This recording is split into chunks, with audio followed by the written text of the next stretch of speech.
Le volet environnement, ça concerne d'abord l'école. Donc, pour l'école, on a décidé de faire des ramassages au niveau de l'école et aux alentours, collecte et ensuite brûler. Donc, on fait sortir les élèves le vendredi matin. Donc, je suis derrière eux, ils ramassent avec des poubelles. Maintenant, après avoir collecté, maintenant, ils vont déposer ça jusqu'à maintenant ce que les ordures prennent fin. Ensuite, on brûle.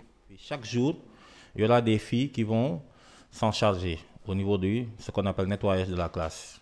Après avoir fait les cours à la descente, donc il y aura 2, 4 filles ou 5 filles qui vont balayer la classe proprement. Le lendemain aussi, il y aura un autre groupe qui s'en charge pratiquement. Et pour les garçons, c'est pour nettoyer le tableau, l'effaçage du tableau. Et en ce qui concerne maintenant les toilettes, on a obligé de prendre les grands élèves. Donc on a obligé à partir de C1, C2, CM1, CM2 de regrouper des élèves et essayer de les répartir en différents groupes capables de nettoyer les toilettes chaque semaine, 2 fois dans la semaine au moins, c'est-à-dire le mardi et le vendredi. Il y a un comité de suivi et de vigilance. Pratiquement, c'est eux qui veillent à la propreté des toilettes. Quand il y a un manque d'eau, c'est eux qui vont signaler.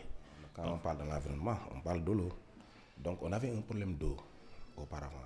Parce que les filles qui cherchaient de l'eau, il fallait qu'ils partent de très loin pour puiser de l'eau. Donc c'était un peu difficile pour rendre les toilettes propres. Mais heureusement, quand on a eu ce robinet-là... Au niveau de chaque classe, il y a un seau, n'est-ce pas, rempli d'eau, plus un pot. D'habitude, le matin, quand les élèves viennent, c'est eux-mêmes qui vont au robinet. Maintenant, Dieu merci, nous avons un robinet. Parce qu'avant, à l'école, donc c'était difficile. Le problème d'eau, ça posait. Et maintenant, finalement, l'État a pu nous faire une addiction en eau. Donc, ça, vraiment, on remercie le bon Dieu. Maintenant, si toutefois les élèves ont besoin de boire, donc ils font ça à tour de rôle.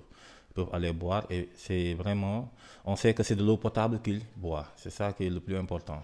Donc, il consiste de faire de telle sorte que les enfants viennent à l'école avec des habits propres. Donc, on veille d'habitude à l'hygiène des élèves, de telle sorte que les élèves, donc, soit s'ils mangent avec la main, ils vont se laver les mains, pratiquement avec de l'eau et du savon. Parfois, il y a des élèves aussi qui amènent des cuillères, donc ça aussi c'est permis. Après avoir mangé aussi, donc on veille aussi lavage des mains. Donc pratiquement, c'est comme une leçon d'éducation sanitaire qu'on essaie de véhiculer aux enfants. Et parfois, on entre dans le village, on fait le ramassage. Pour le village de Djinak, on choisit un jour.